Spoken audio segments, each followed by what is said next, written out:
August will be over before we know it, which means September is right around the corner, and you can get your hands on the newest edition of Down East magazine. Brian Kevin is the managing editor for the magazine, back in the 207 studio with us. Thanks so much for coming in. Thanks for having me. Lots of fun stuff in this new edition. I wanted to start with this photo of a yellow bowl that grabbed my attention. Just simple yellow bowl with a woodsy scene painted on it. It's featured in one of the articles. And it makes you wonder, who is the artist behind it? And the answer might surprise people. It's a neat project because it's a collaborative project. This bowl was turned in a wood shop by a resident of the Maine State Prison, where there is a program to work on woodworking and other sort of occupational skills. They have partnered up with an organization called Area Interfaith Outreach, or AIO. It's a food and energy assistance program around Knox County. And as a fundraiser, the folks in the prison wood shop are making these beautiful bowls, and then artists from around the mid-coast are painting and decorating them in all kinds of different ways. They're really attractive, as you can see from some of these. They're having a gallery show at the Page Gallery in Camden, and then they'll be auctioned off to help raise money for Mainers who need help with food pantry and energy. Yeah, and I love the message that came out of the article about just taking care of each other.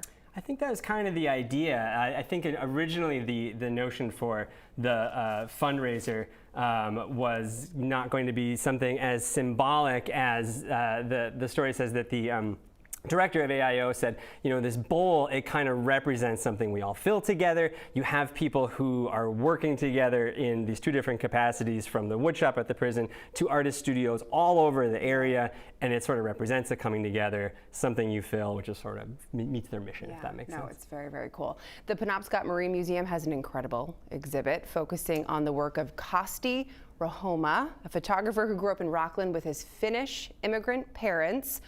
Who is this guy, and why do people love his work so much? It is a really neat exhibit, I have to say. And so the Penobscot Marine Museum came into possession of boxes and boxes and boxes of Kosty Rahoma's old photo negatives a few years ago. And they've been putting together a couple different exhibits and online exhibits of his work. This one, which highlights specifically his assignments in Maine, was supposed to show during the bicentennial year back in 2020, but obviously couldn't because of the pandemic. He was a working editorial photographer with kind of a fine art sensibility. Back in the day, which is to say in the 50s and 60s, he shot for Life magazine, you know, and Look magazine, and a little startup magazine called Down East every so often, but much more glamorous stuff than our little magazine. He was kind of a rock star in the photographic world. Yeah, well, and I know it's obviously a photographer's job to like capture a moment, but just looking at some of the pictures that he took, it was like you could feel everything that was going on in the photograph. The point that the curators make, and I think what has drawn people to this exhibit and to Kosty's work over time, is that he really had a sense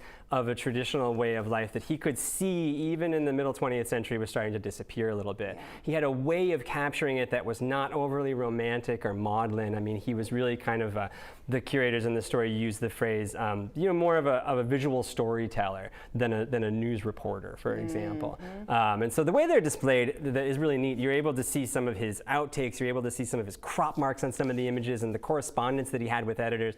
You get like a real insight into the process, and you get a real insight into Maine at that time. Yeah, very, very cool stuff. And we couldn't let you go without talking about the Best of Maine, which is in the September issue. Who made the list, or lists, I should say, because there are so many categories. There are a lot of categories, and I can't begin to run through all of the various people who are recognized in organizations and businesses. We have readers vote every year, and they narrow it down to a group of 5 finalists, and they pick a winner. You know, it's like tens of thousands of votes get cast. It's incredible. And then we throw in some editors' picks as well. And so I know, for example, that a restaurant in Searsport, right down the street from Kosty, actually, called Hey Sailor, was picked as one of the readers' favorite best new restaurants, and the editors absolutely concurred with that. Some neat shots of the food there. There's an outfit in Belfast that I know you guys have gone to see called Dory Woman Rowing, where so it's like the best boat excursion was one of the top 5 reader picks, and the woman takes people out. She's super sweet. I got to go with her too and row on the bay in Belfast, get a little lesson. It's an awesome way to see Maine from the water. pages of stuff like this that might be surprising to some people. Yeah, and I feel like people probably look forward to seeing the list when it comes out, to skim through it. Judging from the reader correspondence, I think people definitely do. I think it helps people pick out stuff that they want to check out the next time they venture outside of their little corner of the state or the next time they come to the state. Awesome stuff. Latest edition of Down East Magazine out now for you to grab. Brian, Kevin, thanks so much. Thanks for having me. Coming in, chatting with us. 207 is back right after this.